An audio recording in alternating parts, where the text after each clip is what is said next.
你知唔知我哋嗰陣時，我哋做花旗銀行，花旗哦，花旗銀行 Citibank，我都做過銀行，唔好講我嗰啲字。嗰陣時我哋做咗2年。你翻去香港，你會知道中環嗰邊嗰個喎，喺中環喺我哋花園道嗰度山頂。哦，應該就係講長江中心嘅後邊。係啦，冇錯。嗰度 Citibank Tower，嗰度有2棟嘅，咁啊主要 Citibank Tower 同埋側邊有一棟係我記得係咩國際金融大廈嘅部分，仲有尖沙咀嘅 office。要做2年，因為銀行呢啲 project 唔係咁簡單，裏邊非常之嚴格，好多嘅顧問。專業嘅顧問，大家開會，我哋每一次開會都係有我哋 interior design 室內設計，有其他一啲譬如E&M 嘅 consultant 啊等等好多，全部話幾十人圍住嚟開會。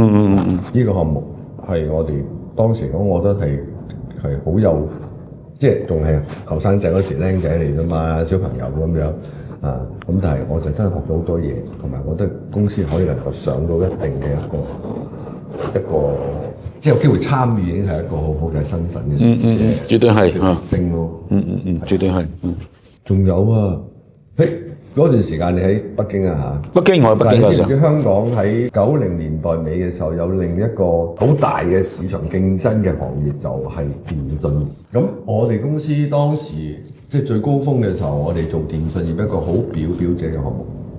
嗰陣時應該係李嘉誠嗰個集團㗎嘛係咪啊？個電信唔係啊？嗰陣時電信和記 1 2 3一個乜，我唔記得啦。你睇你講啦，開估。呢個咧就係咁嘅，就係李嘉誠有關。嗰陣時咧係李澤楷。OK。你知佢嗰時好後生。細仔。就當時佢就買咗香港嘅呢個大東電報局。係咁當然連個牌照所有嘢全部買咗翻嚟啦。當時佢買完咗翻嚟之後，就做一個電信，即係話手提電話嘅呢個牌等等嘅嘢。咁佢就做有2個品牌。係一個咧係1010，一個咧係123。當時佢哋電信即係等於我哋國內嘅中移動啊、聯通啊嗰類。咁當時仲有係新世界啊。等等呢啲公司係大家喺度爭緊個市場，咁呢個係一個我哋公司其中一個好高峰嘅項目，因為我覺得能夠參與到呢個可以能夠大戰裏邊其中一隊兵裏邊嘅一個品牌嘅設計，呢個係對我哋公司嚟講非常之有鼓舞同埋我好有意思。咁我哋做嘅係123。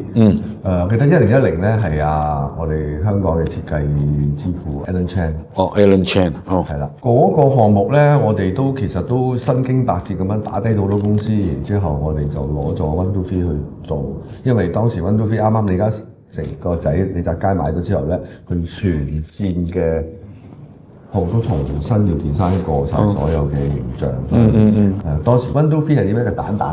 係個蛋嚟，個蛋上面就擺咗好多嗰啲電話，咁你就攞嚟睇，啱你就買啦。嗰陣時諾基亞、Motorola、Samsung 啊呢啲咁樣一大堆啲咁。咁我哋係自身嗰啲蛋啊好多嘢。咁我哋成個 concept 好好嗰陣時，佢哋揀咗我哋，咁然後就全線嘅123都係用晒我哋嘅 design。好犀利喎！由香港去澳門嘅地方。所有 OK， 所有 retail 嗰啲冚唪唥用晒你㗎啦。係啦 ，OK。所以你見到我係帶住 JLA 係其實都攻破咗好多一啲項目啦，由成棟銀行嘅 office， 我覺得都係奠定咗我哋 JLA 而家走嘅路喺不同嘅領域裏邊，我哋喺度。明白。都有發展嘅空間嚇，譬如 office 咁嘢，我哋做好多 office 啦，好多嘅總部啦，都唔知幾多萬平方。咁有呢種經驗同埋真係做好多嘢咯。咁另外係頭先講電信，咁電信你諗下喺當時一個行業嘅大戰場上面，跟住今日你做緊 coffee shop， 或者將來我哋再介紹下我做嘅餐廳。其實都係嗰個年代㗎。你開嗰啲餐廳啊？唔係，我設計嘅餐廳得唔得啊？賣個關子，下次我哋再見。See you。我就設計間餐廳，後尾投資埋佢。你膽大包天。我完全唔睇好喎。唔重組嘛？點解你咁手多咧？如果你話餐廳，哇開親就死啊！邊人開餐廳啊？最後我哋呢間餐廳開咗10間。